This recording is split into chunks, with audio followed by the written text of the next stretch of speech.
Hey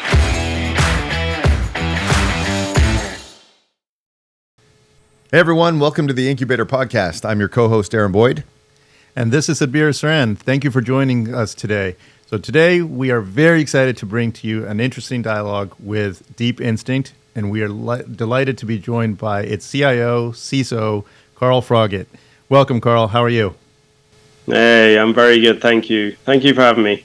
Thank you. All right. So a little bit of a background here on Deep Instinct. So Deep Instinct was founded a few years ago. They're a Series D firm, backed most recently by a fundraise with BlackRock Ventures and a few others. And they are approaching threat vectors from the endpoint with a deep learning solution set. And we're going to really get into it all about deep learning with Deep Instinct and Carl in just a minute. But before we go deep, Carl, lots of deep there. Carl, please share with us a little bit more about yourself and what brought you to Deep Instinct. No, thank you. So my background is primarily in financials at Citi and Citibank for the last almost 30 years. Obviously had a number of roles, entered into cyber around 1998. So before it was cool, before it was in the media every day, certainly before it had a budget. And most recently, I was running the global infrastructure defense team for Citi, which included the security of all endpoints, all operating systems, the network, IoT, zero trust, SASE, as well as providing all the SIM SOAR platforms for the SOC. So a very interesting career.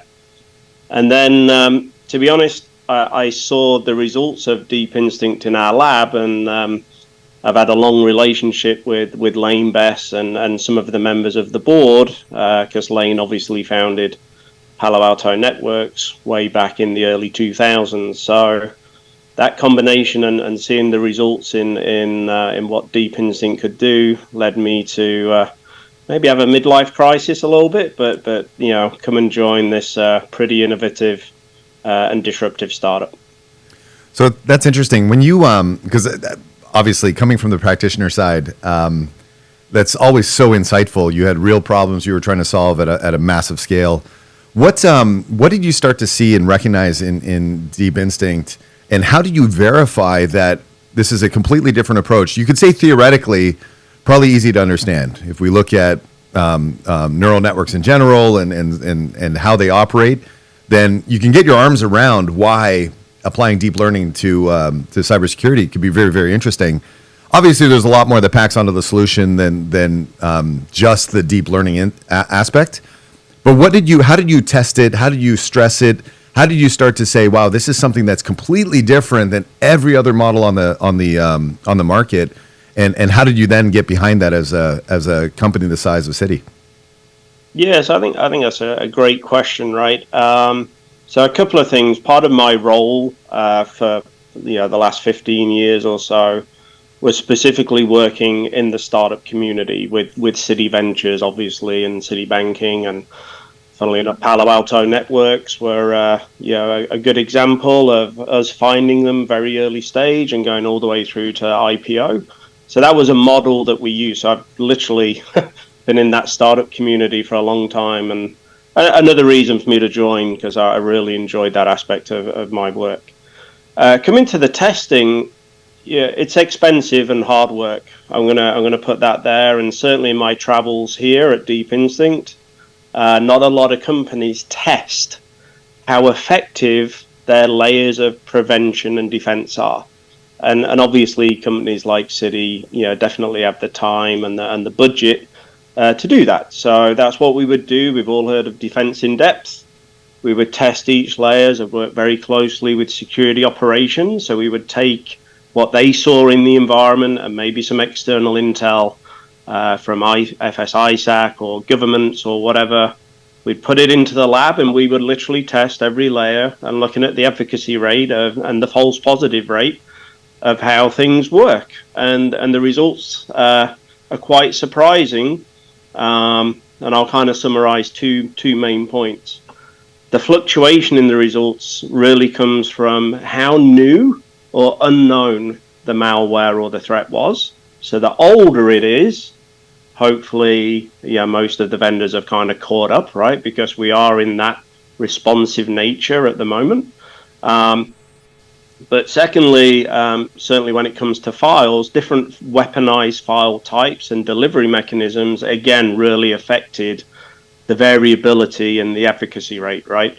And what I saw with Deep Instinct, with the team was, and we tested it for almost 3 years, was just a really constant 99.x% prevention, compared to everybody else that was fluctuating. So that's the reason why false positive rate was very low as well. So just really something very disruptive, like when I first saw Palo Alto Networks and nobody had heard of them, very disrupted in the firewall space. It's the same here with Deep Instinct when it comes to malware and threats and doing a prevention first approach. So, Carl, you touched on the genesis of what led you to Deep Instinct and touching on the topics of what Deep Instinct covers in terms of threat prevention and what have you.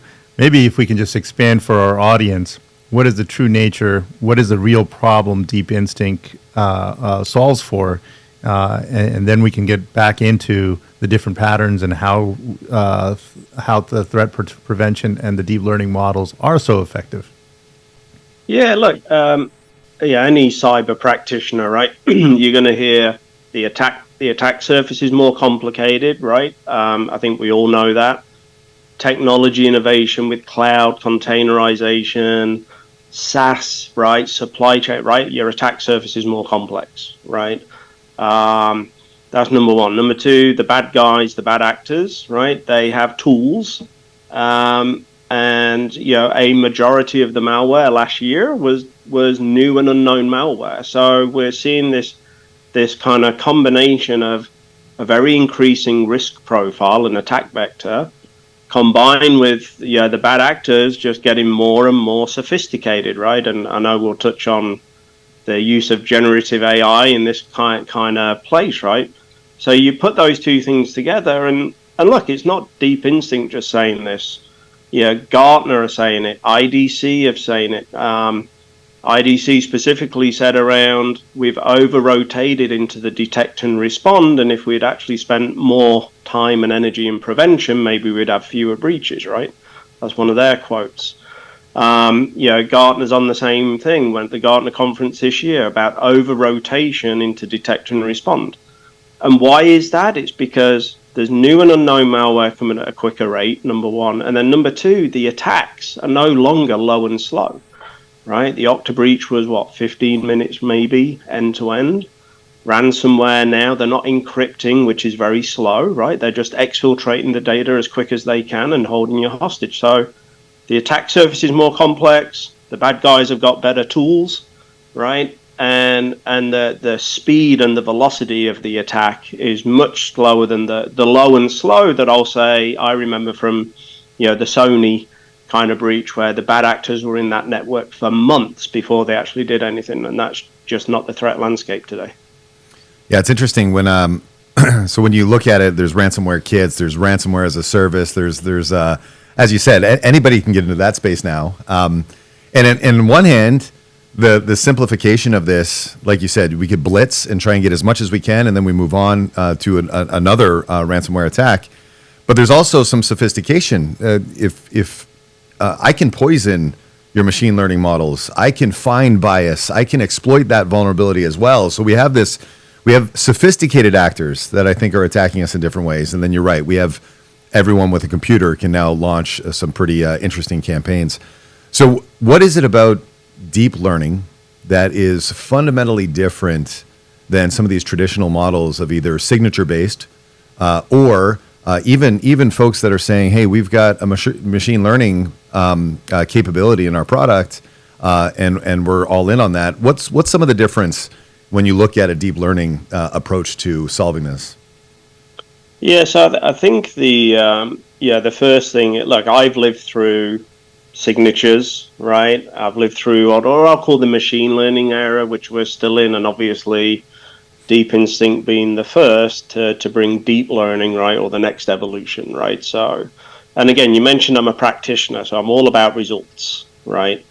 At a high level, deep learning is a subset of AI, and it's actually a subset of machine learning, and it's very specific. But one of the fundamental characteristics is when our team is training the model takes 100% of the available data, right? So everything is consumed, every weaponized kind of file threat, everything is consumed. And the way I kind of talk about it is we understand not only the outside, right? And obviously usually talk about recognizing dogs, right? If as a child, somebody kind of went, that's a dog and that's a poodle, and you kind of looked and went, okay. And then you turn the corner and you see, I don't know, a Great Dane. You still know it's a dog. You don't know the name of it, but your neural network and your learning is like, I recognize that it's a dog. And this is what deep learning does with malware. By taking 100% of the data, in other words, right down not only to the external features, but the DNA and the chromosomes and the molecules of a dog, we can predictively prevent unknown malware that we have never seen before. We might not be able to give it a name, but because we're so looking at every piece of available data, we're very accurate, even in things that we haven't seen before. And the difference there with machine learning is machine learning, as part of its training, first of all, usually has humans involved in the decision making and the training. Deep learning does not, right? And secondly, and more importantly maybe, is most of the machine learning discards available data. So when you're discarding data because you're kind of thinking that feature is not necessarily malicious, well, it could become malicious, right? So this is why you're seeing that constant training and updating. And again, I'm going to ask the audience to kind of take us for a test drive and prove it out. Because one of the other elements of deep learning and our product is we don't need any internet connectivity. Actually, our biggest customers are air-gapped from the internet, and yet we can maintain an advocacy rate of 99.9x, right? So we don't have all that crowdsourcing. Our updates to the brain, as we call it, is maybe twice a year because they're so resilient, just like you and I and our brain, at recognizing things and being able to assimilate threats that we've never seen before. Yeah. So, Carl, you touched on a lot there that's valuable. So, when we talk about most solutions out there being machine learning oriented, so they are inherently dependent on, again, different sources of intelligence on their models to render a decision of this is malware, this is a threat, whereas you just highlighted from a deep instinct level, the deep learning model has been trained to an efficacy of 99.9x, that in an air-gapped environment, you're not depending on external sources for that to render a decision. So the efficacy is important, very high, and then at the same time you're not dependent on external sources. So is this where the market dynamics, I guess, in a day-to-day level, where most organizations have deployed these machine learning platforms? Where's that threshold of efficacy or variance acceptable to most institutions to say, we'd like to be at 99.9x or whatever, but this is what we have. So where does that threshold lie, in your opinion, having been on the customer side? Yes, I think, and again, I don't want to. I want to be fair, right? Testers would be my testers with what you have. Very confident in the results. And look, I think as I kind of mentioned in my experience, the fluctuation is inconsistent every day, right? So you may have a good day with whatever sandbox, whatever endpoint, whatever CDR, whatever you may happen to have a good day. But as we touched on, the threat landscape changes all the time. There is new malware every day. There are new weaponized files every day. There are different payload mechanisms every day. So in my conversations with with CISOs and certainly customers of yours, right, about how do you tell, do a lot of people don't actually know how effective what they've purchased is about protecting their environment, right? Protecting their business. They don't know, and again, because it requires investment and money, right? And dedication to test that. So they're relying on vendors, right? And then they're relying on things, and we all see marketing, right? I'm a practitioner, right? We all see marketing, 99 point whatever, but you get into the weeds. I saw it at Black Hat. At Black Hat, somebody had 100%. I don't like nothing's 100%, right? So, but you see these kind of claims, you just start asking yourself, is that a particular file type? Is that malware that's 30 days old? You would hope that after 30 days, everybody's counting. That's not always the case in my experience, by the way, but so people don't know. So what is that? Is 80% good enough? And when we talk in percentages, the thing I like to do is kind of ask, and I used to do it at Citi, right? Citi had petabytes of data. So how many files is that? So is when you're processing a petabyte of data, and I think on average it's around 200 million files, is 80% that you caught 80% of the bad stuff. Now put that in a real numbers and not percentages, and all of a sudden, like the light bulb goes off, right? At the end of the day, it only takes one really to get through that could totally bring everything down, right? So it's the hard thing being the good guys, right? Defending, right? Yeah. We've got to be right all the time. But 40% of the time, I'm right 100% of the time. So just, Carl, so one of the things I love about talking to a practitioner is, because everything we said is core, and this is a fundamental shift to approaching this.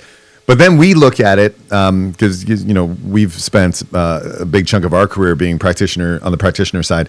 We look at it and say, okay, cool, that is amazing. But now we have to do something with it. We have to be able to automate a response. We have to be able to isolate systems. We have to understand the burden that this is going to incur on our network, on our endpoints. We have to actually make this a functioning design and a true cyber defense solution. Can you talk to us a little bit about what else goes into this? So now you've got this engine, this brain, that's detecting an incredible array of known and unknown threats. But now you've got also incredible integrations and the ability to actually turn that into something actionable in an organization continuously. Can you walk us through some of that and how Deep Instinct's approaching it? Yeah, so I think the first thing I want to kind of highlight, right, especially providing the SOC tools, right? So and I've deployed pretty much everything your audience has probably ever heard of, right? And probably things that they haven't, right? First, the thing is when you you pivot back, and I'm saying pivot back to a prevention first mindset, your SOC overhead is lower. Why? Because you're getting fewer things.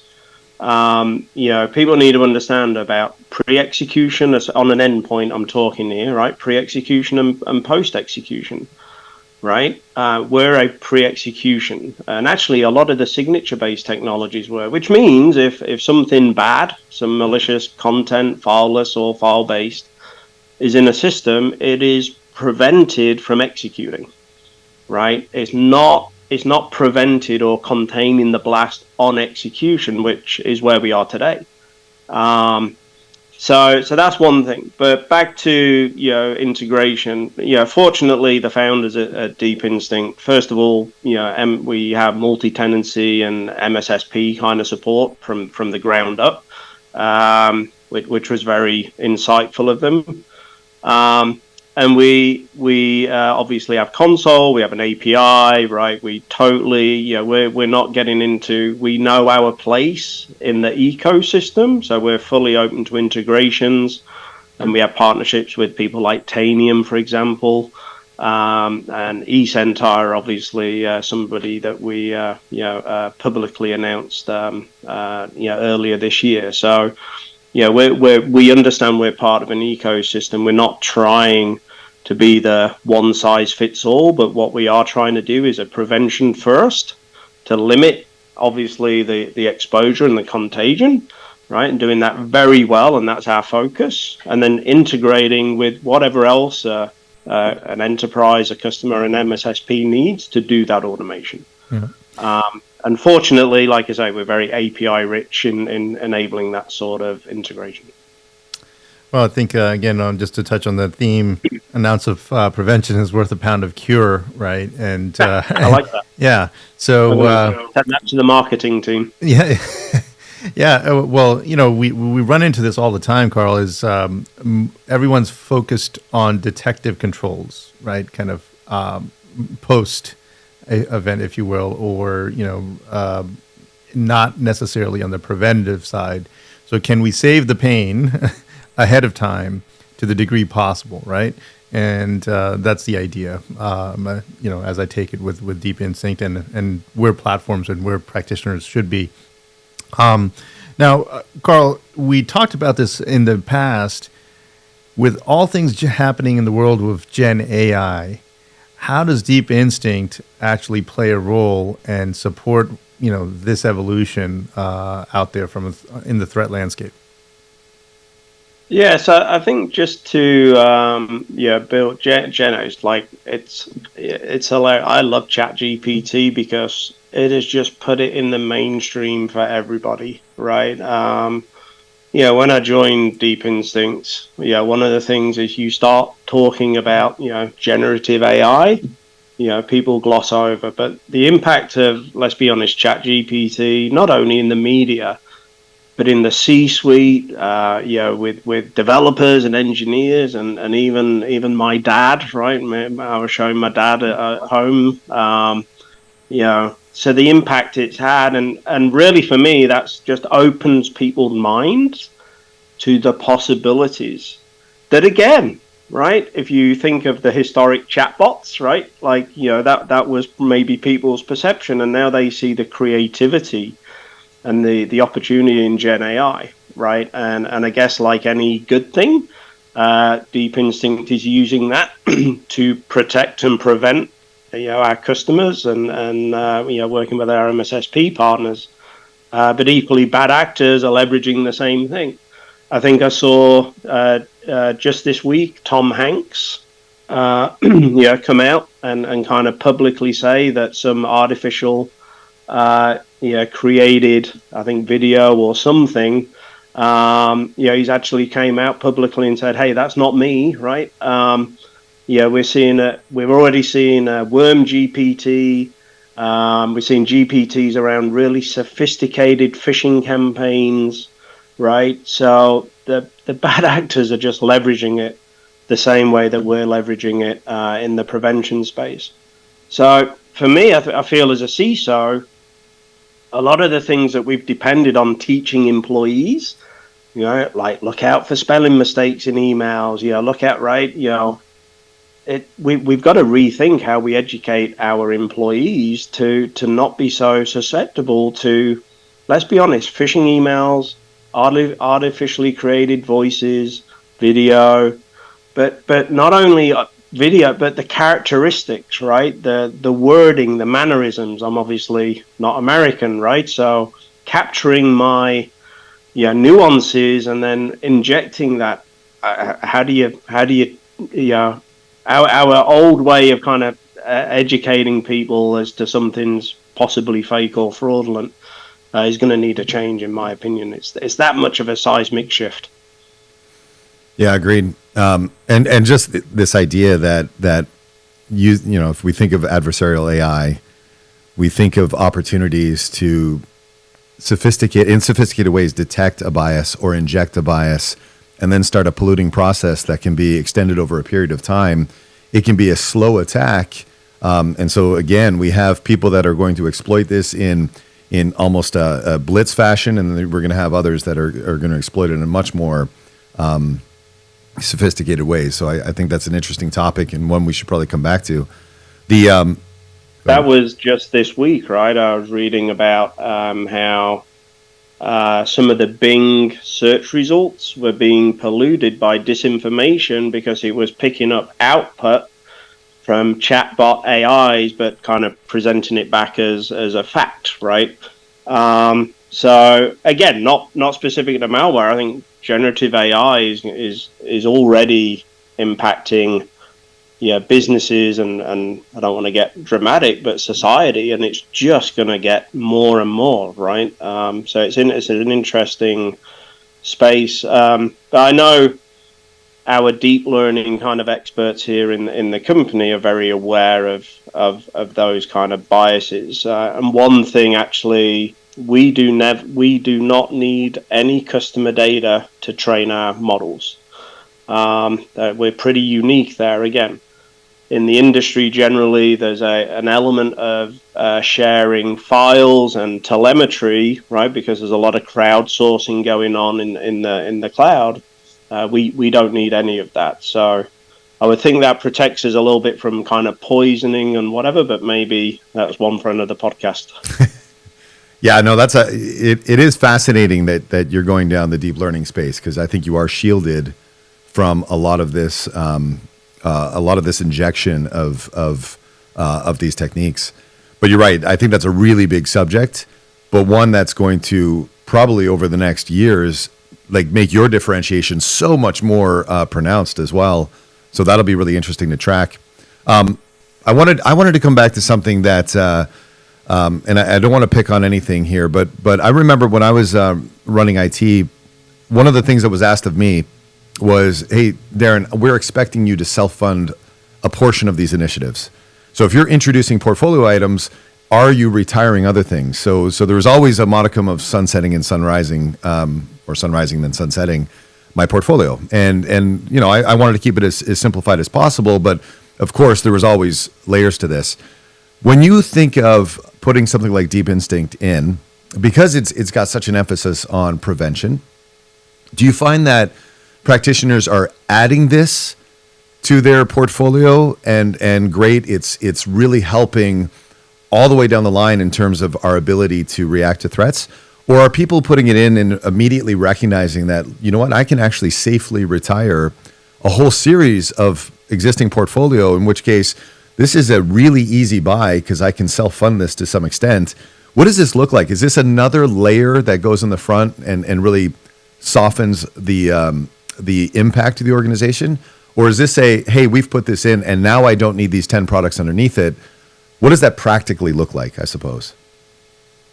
Yeah, so, and again, I'm a practitioner, so it depends on the customer, and we have customers that are doing everything. So I think the first thing for me just to emphasize is, yes, we have an endpoint agent that runs on servers and desktops and operating systems, but you can also consume our brain and all that goodness through an API or an ICAP interface, right?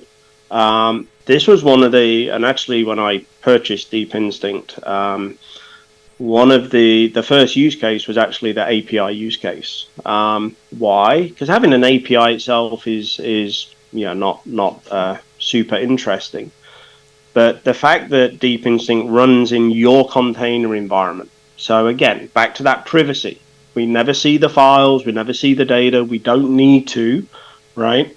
So very privacy sensitive.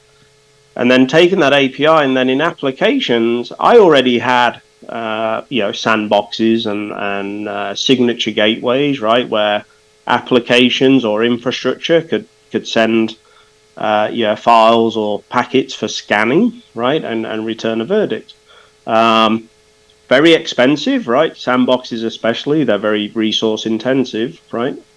Quite slow, especially sandboxes and CDR. And now the interesting one for me was the latency, in that if you're in line in a storage platform like we are, if you're in line with an S3 bucket, if you're in line with an application and people are seeing an hourglass, right? And you need to know what the experience is. And one of our things, and again, it's just an output of deep learning, is we're very reliable in the timing. We advertise around 20 milliseconds. One of our biggest customers doing billions of files a month, their average is 16 milliseconds, right? So we're very reliable in returning that verdict. So an application or an infrastructure can really understand what that experience is going to be. Whereas sandbox technology and some of the others are very unreliable. May take a second, may take 5 minutes. You just don't know. So when I was doing this, I didn't do the endpoint first, right? That's a very high friction space, a lot of change.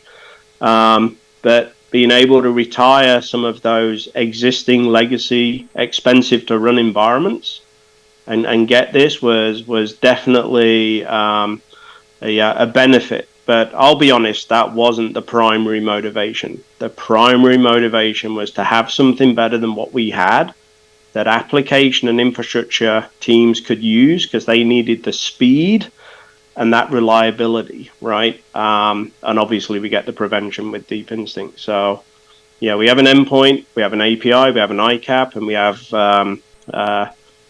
coming this month integration with Dell and NetApp as well, certified by those companies. So for the back-end storage. And again, great use case because we're fast and we don't rely on all that connectivity to do what we do. Amazing. All right, Carl, it has been a pleasure to dive in deep with Deep Instinct. Pun intended. And exactly. So we are looking forward to working with you and our clients and our audience here and showcase a little bit more about the value of Deep Instinct. So thank you again for coming on to the show, and we'll be chatting soon. No, thanks for having me. It's been very enjoyable, and look forward to working with you more. That's perfect. Thanks, Carl. Thanks, guys. Thanks.